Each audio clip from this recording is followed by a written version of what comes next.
The offseason for the New England Patriots has been what I like to call very Belichickian. No major moves. It wasn't like last year where they spent all of this money and spent $1 billion in a day. It's been very muted. Well, it's because they're leveraged. Yeah. I mean, now you've got this is one of the only teams in the NFL that really had no path. There was no restructure. There was no movement that you could really do. That's what happens when you spend that much money in free agency. Now, the good thing for New England, you're in a prime position to catch two players that other teams do not appreciate because of some measurable, and they fit New England perfectly. Sounds very Belichickian, like I said. The post-free agency 7-round mock draft for the New England Patriots starts off with pick number 21 in the first round. And with that pick, the New England Patriots could select Nakobe Dean, the linebacker out of Georgia. Mac Wilson's cute. That's a sweet little nice, good for you addition. You still don't have that guy. And you can go down any level that you want. You don't have the no doubt sideline to sideline linebacker that this defense needs. Nakobe Dean is falling. He's been falling. And look, I'm a Jets fan, so it is through gritted teeth that I give Bill credit. Bill is one of those that does not adhere to those same, he's only 5'11", so he can't play middle linebacker in this league. He doesn't adhere to that. He's a football player. He's one of my favorite players in this draft. And if he was 6'2", he'd probably be a top 10 pick. No doubt. There are two players in this draft that I think people are looking at measurables and completely ignoring the tape. And it's Nakobe Dean and Notre Dame safety Kyle Hamilton. Kyle Hamilton's not going to go in the top 10 now because he ran a 4.7 40. I could give two shits less. And it's just like what Nakobe Dean measures at. I don't care. I watched the film. He would be a perfect fit in this defense. And I think would be a no doubt day one starter, great addition, and that would be an A+ for me for New England. Yes, absolutely. And the second pick for the New England Patriots in the second round, 54 overall. Add to the secondary, J.C. Jackson's gone, so I guess this could be the replacement for J.C. Jackson. It's Roger Mccreery, the corner out of Auburn. And this is a kid, I don't understand it. I don't understand how he has gotten this level. I had him in the first round, and I think he should be in the first round. I believe the differences between Roger Mccreery and Trent McDuffie are negligible at best. The one big difference is Trent McDuffie's a much better tackler, and he's much better. He's much more aggressive. I would argue Mccreery is a better coverage guy right now, and he's much more scheme versatile.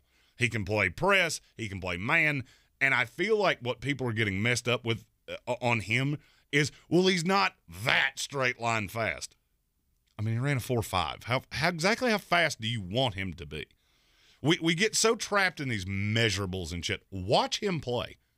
In the SEC, best competition you could possibly have in college football, and Roger McCreery held up time after time after time after time. And there's another, of all the players I've graded, 500 players will be on my final draft board that comes out the week of the 2022 NFL draft. Do you know how many of them have 0 red flags medically? It's less than 20, and Roger McCreery's one of them. Okay. This kid's never had a hangnail. This kid never stubbed his toe drunk falling out of bed. There is nothing there. And that's just very rare, and there's something to be said for that. Mm-hmm. Your greatest ability is your availability. He's always available. I think he would be a day one starter opposite Jalen Mills. I know you signed Terrence Mitchell, but I don't see any of those as a guy. I could see Roger McCreery being a 1 in this league. And I don't think it's going to take that long because he's a pretty finished product as it sits. Would I like him to get a little thicker? Yeah, because I don't know how he's going to hold up against bigger receivers in the NFL. I'm just not overly worried about that. Super scheme versatile, very Belichick type player. In the third round at pick 85 overall, this one kind of surprises me because I've seen this guy in some first rounds of mock drafts. And he's not going to. Chad Muma, linebacker out of Wyoming. There's a lot to like with him. He needs a Nakobe Dean next to him. I fully believe that this is one of those players that there's just no way Bill lets him fall. I don't think that evaluators are as high on him as the media is getting on him. And that's switched because originally it was nobody knew who he was. We all loved him.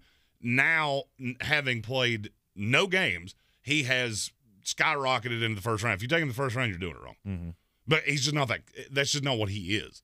If you look at him next to a Devin Lloyd, a Nakobe Dean, I'll even go a Brandon Smith out of Penn State, he's very dependent on what's next to him.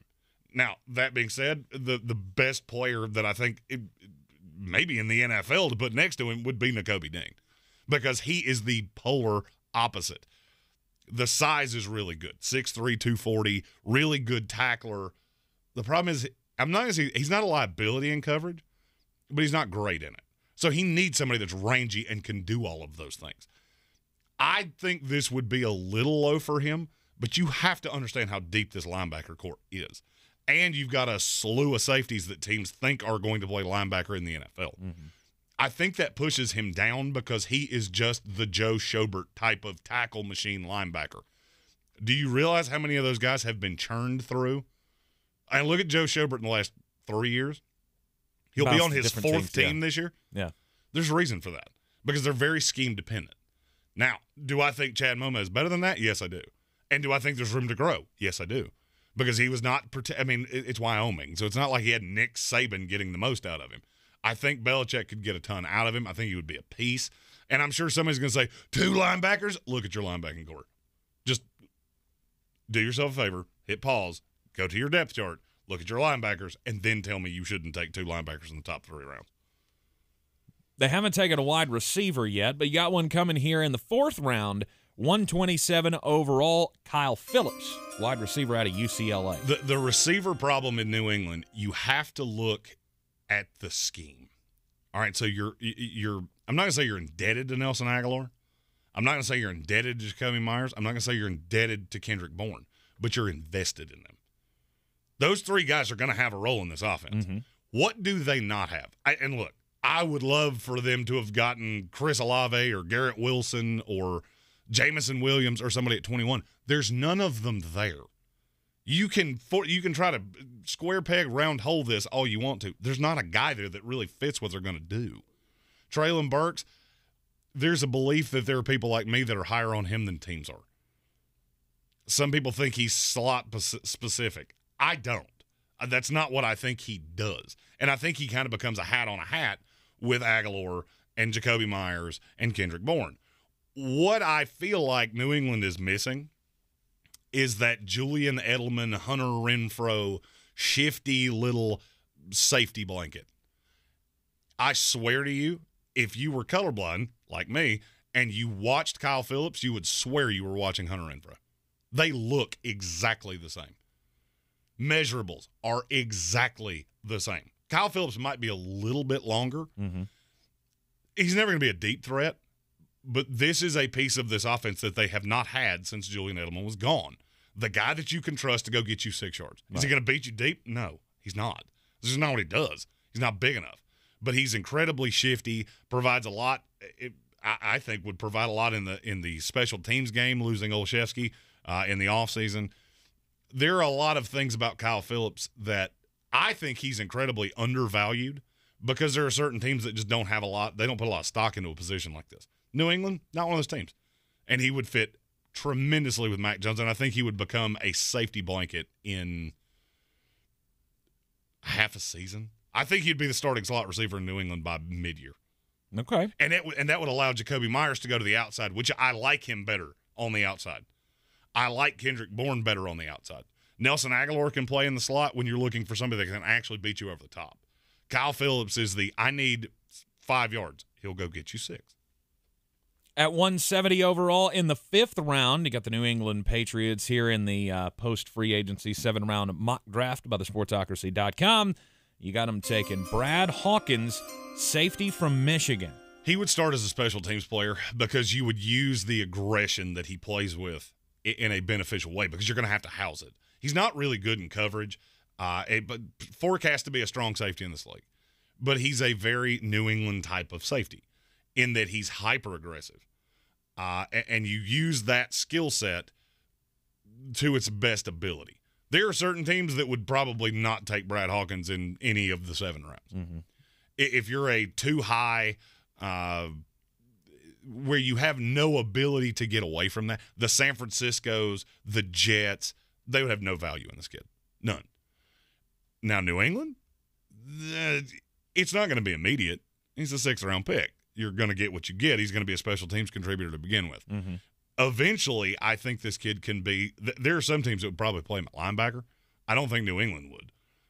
In the box safety, good against the run, you're going to have to teach him how to cover. In the 6th round, 2 picks for the New England Patriots at 201, Tyrese Robinson, tackle from Oklahoma. One of the biggest knocks on him is body, because you don't know how he's going to hold up in the NFL. He's always been big. Well, he's an offensive lineman, so of course he is. Mm-hmm. But he's been bad big. You look at the body makeup, and it's not good weight. And the weight fluctuates a lot. Over the course of seasons, this much physical exertion, you should shed weight. Tyrese Robinson always got bigger. And that's something that makes evaluators really nervous. Now, that being said, on sheer flash ability, the high of what I've seen of him, I think he could be Trent Brown. Because I do think he can play tackle in the league. His best fit is at guard. And I'm not sure that he wouldn't be the starting right guard for the New England Patriots immediately. He's very good. He's a very good pass blocker. You're going to have to teach him how to get out in space because he was never asked to do that at Oklahoma, so I've never seen him do it. I can't say he can't do it. I've just never seen it. So he's not going to be the Joe Thuney. He's going to be a good set guard that is propped up by how good this line is. I mean, if you look at the other 4 starters on this line, they're all very, very good. And this would be a value proposition of a guy that should not still be here, may never get tremendously better than he is right now, but if you can round him out as a run blocker, would be a great value 3 years down the line. 10 picks later at 211 overall, the final of the picks for the New England Patriots in the 2022 NFL Draft. The pick is in, and it's Trey Sterling, safety from Oklahoma State. If you could combine Trey Sterling and Brad Hawkins into one person, they'd be Ed fucking Reed. Because Trey Sterling can't tackle, but he's really good in coverage. Super athletic. The 2 biggest problems with him are technique and tackling. At Oklahoma State, he was not asked to be an enforcer. I think he can get better. One of the things that people over-exaggerate is, he had a lot of missed tackles. Okay. Give that some context. Mm-hmm. Where did he have missed tackles? And a lot of Trey Sterling's were shit broke down in front of him, and now I'm the only line of defense, and one-on-one, I got toroed. Mm-hmm. You're not necessarily going to be asked to do that a lot in the league. I think he's a deep safety. You use the athleticism.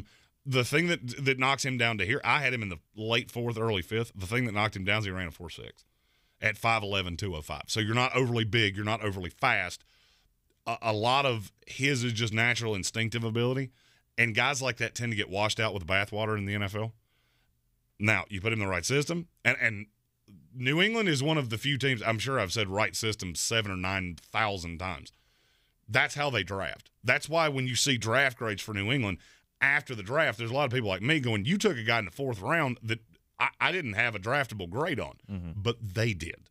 To them, a guy like Trey Sterling this would be great value because how many, let's be gentle here and say less than ideal athletes has Bill gotten something out of? That's where I think he falls in. Okay.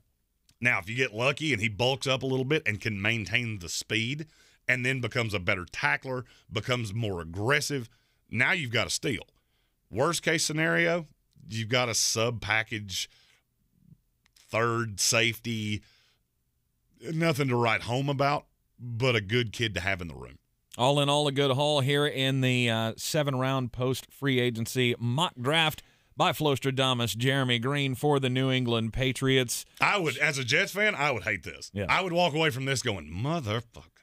That filled like every need you had, and they're all impact, not all, but many of them are impact players that will be impact players right now. Mm-hmm.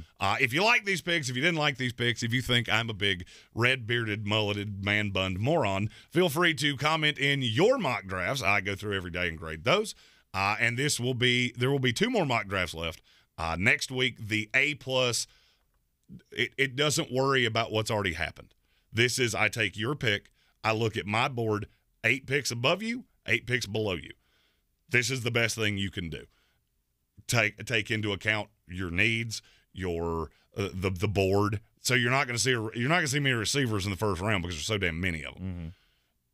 It's an A+ best case scenario mock. And then the final one that will be the one I put in the media contest that will come out the week of the 2022 NFL Draft live from Las Vegas. Please don't forget to hit that subscribe button so you get all of our team-by-team content here throughout the Draftmas season, as kindly displayed behind Flostradamus's head. Oh, Draftmas tree, oh, Draftmas tree. And join us weekdays at 3 live here in the Ingles studio. We're always brought to you by Ingles Supermarkets. Low prices, love the savings. I'm Tank Spencer. He's Jeremy Greene.